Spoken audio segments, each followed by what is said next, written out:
All right then, if you're going to belittle me like that, you can forget about seeing your grandchild, sneered the son who had been incessantly asking his parents for financial support, a smirk suggesting victory on his face. Sorry to burst your bubble, but I'm a cut above my sister here. I have a steady income and I don't need mom to bail me out anymore. If you want to cut ties, feel free. We won't be showing you our Katie even when we have one. Please keep your distance from our lives. And don't think about crying to us about your retirement expenses because we won't pay a dime. Having had their say, the two left. In the end, just as my daughter predicted, all they wanted was to leech off of me and live a luxurious life. They even stooped so low as to exploit a parent's longing to see their grandchild. I won't let them manipulate me anymore. My name is Mary. I'm turning 54 this year. After having 2 kids, I divorced their father and managed to scrape by on the child support payments he provided. Thankfully, I was able to return to my previous job, which allowed me to make ends meet while putting a bit aside. I've tried to compensate for the absence of their father, but perhaps I was a bit naive in my approach. The wake-up call came when my son got married. Mom, could you help out again this month? Well, I guess I don't have much choice. My oldest son, David, got married to his high school sweetheart, Linda, about 6 months ago. They rented an apartment near my house, saying they were saving up to buy their own place. I even contributed significantly to their wedding expenses, all in support of their goals. Still, David would make requests for money with a humble gesture, a plea to me, his mother. He'd talk about how his company was struggling, how his salary and bonuses were stagnating. He'd explain how Linda's parents were unwell and he had to send them money. All kinds of hardships were shared with me. The more I listened, the more I felt he was being a bit naive about his role as the family breadwinner.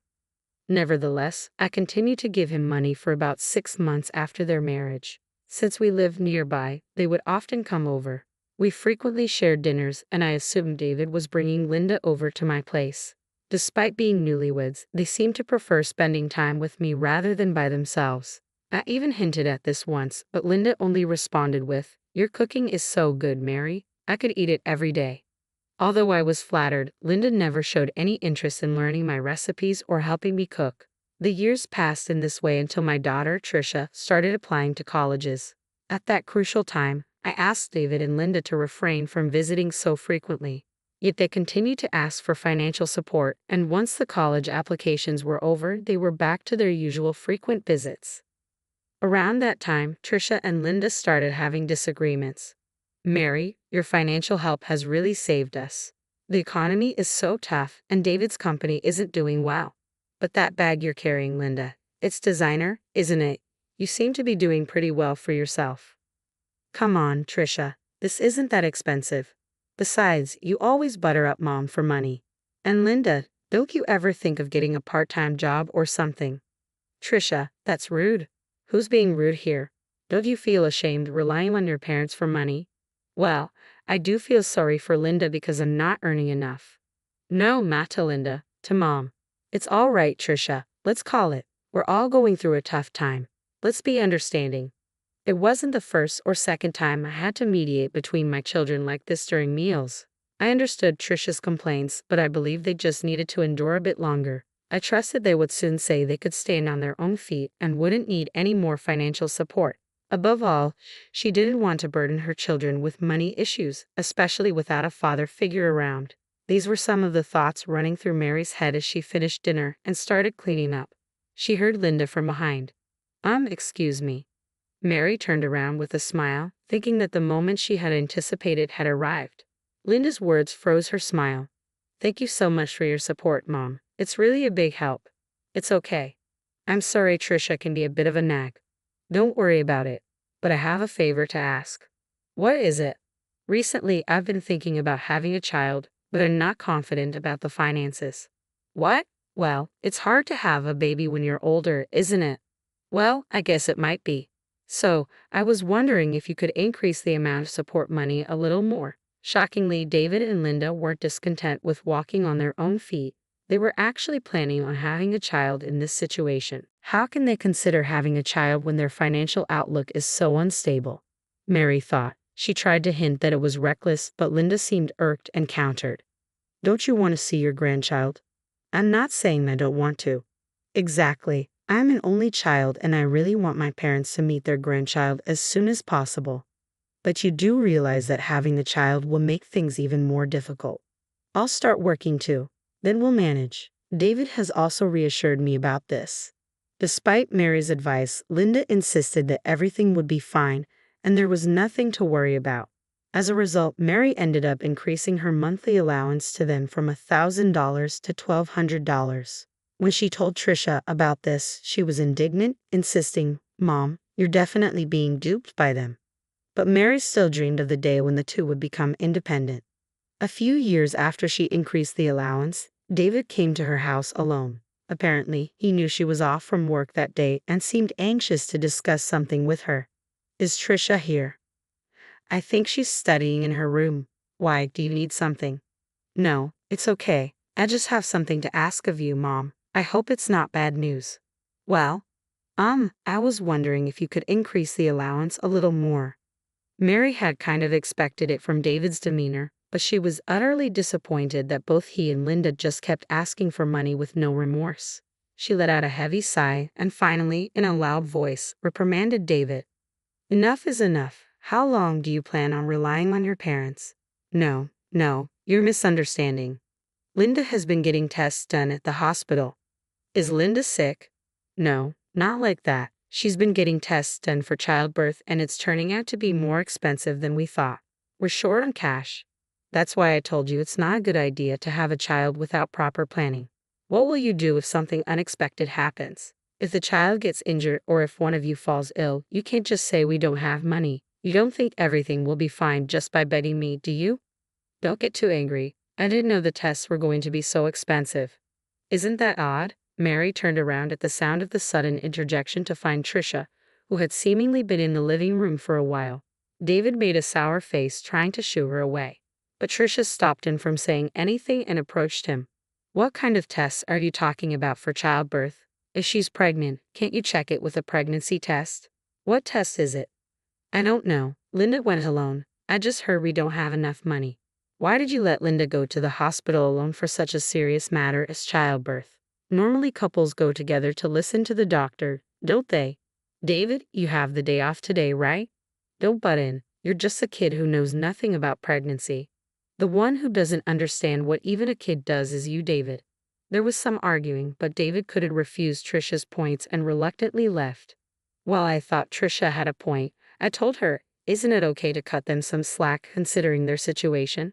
She sighed at me. "Mom, are you serious?" "What do you mean?" "They just want money. Their reasons are surely fabricated." "Why would you say that?" Unable to hold herself back, Trisha went back to her room and returned with her smartphone. She showed me several pictures. It was Linda's bag. Linda claimed it's a cheap one, but I think it's real. She made fun of my bag, saying it's pathetic, and laughed. "This bag costs $1,200. That's the same as the monthly allowance." "Yeah, and it's a high-end brand. And no matter how cheap it is, she had a different bag each time she came over. I think she's just spending the allowance on these kinds of things." "You might be right. Linda did have a lot of different bags." "She was laughing behind your back, calling you a fool for not noticing." "You wouldn't know." Then Trisha showed me a recording. It was a conversation between Linda and Trisha, recorded when I was at work and Linda had come over to the house. "Trisha, I know you don't carry anything but cheap bags and you're not interested in money, right? Could you ask your mom to increase the amount she's sending to me? Didn't you say something like this before and got some money from Mom? Just an additional $200 isn't enough. Is $1,200 okay? She thinks she's taking care of her son and his dreams for just $1,200. She could at least give us more so she might get to see her grandchild."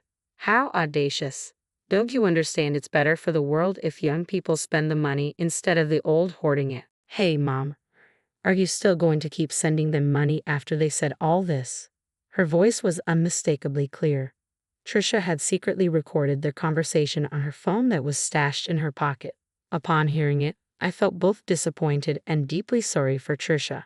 She had been exposed to her brother and his wife begging their own mother for money. It was a wake-up call. "I need to talk with David and Linda." "I'm glad. If you're gonna do that, I'll help you however much I can." "Thank you."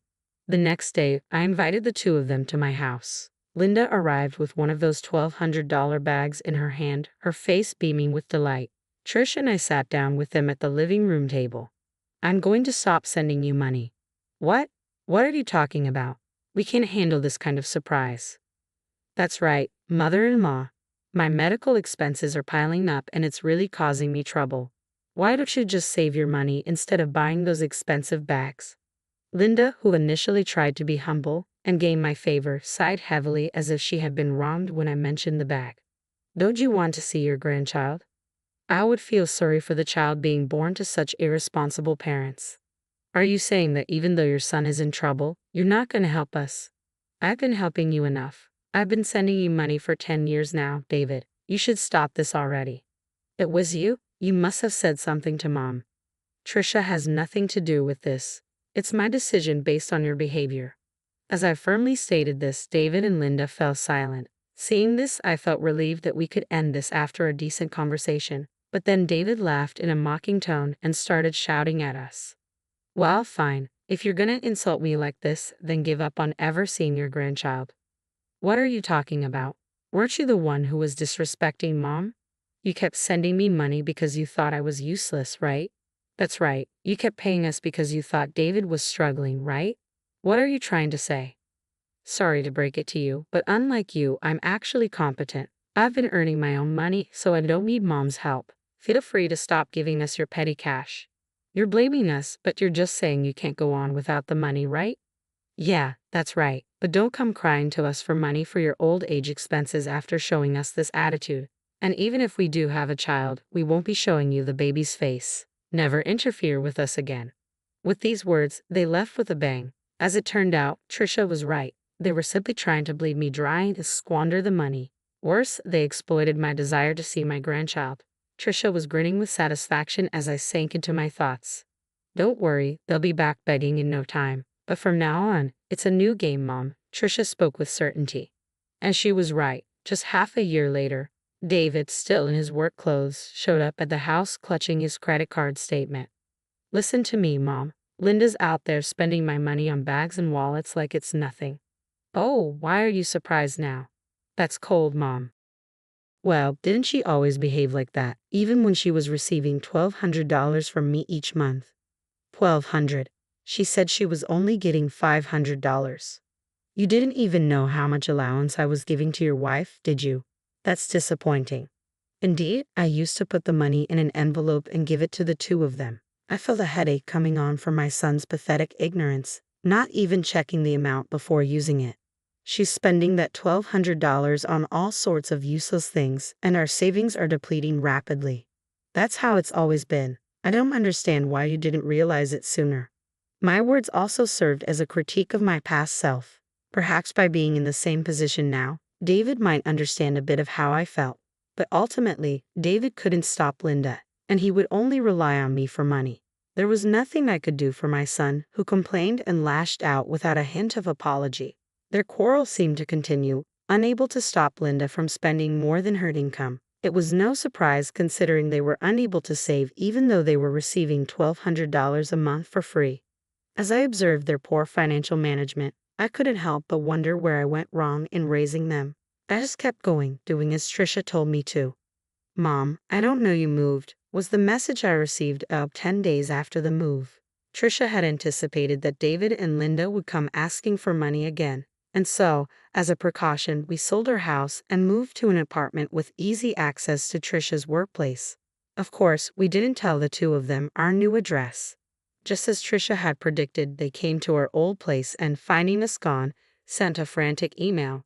I received a flurry of apologetic emails from David, mixed with preaching about how he wouldn't care about my old age or his children's future. If they are this desperate, I wonder if they have also been rude to Linda's parents. That's not likely. Linda's parents are just like her, always asking for handouts. Trisha told me, sharing some information she'd learned about Linda's family. From the $1,200 I used to give her, it seemed Linda had also been passing on some money to her parents. It finally made sense how they could spend so much each month. And now, with their disposable income finally gone, it seemed that David and Linda were being pressed for money by Linda's parents. I was speechless at how my son and daughter-in-law could still think of relying on others after all they had gone through. Seeing the emails I'd received, Trisha laughed and said, "I told you so," before promptly blocking them. I felt neither sympathy nor pity for David and Linda, even if they apologize. After all, they were so proud of their good and common qualifications. So they should work hard together. Of course, Trisha had enough trouble over David. I've been helping him out, even dipping into my savings while working, but I have done enough. From now on, until Trisha finds a good partner, we'll support each other as mother and daughter.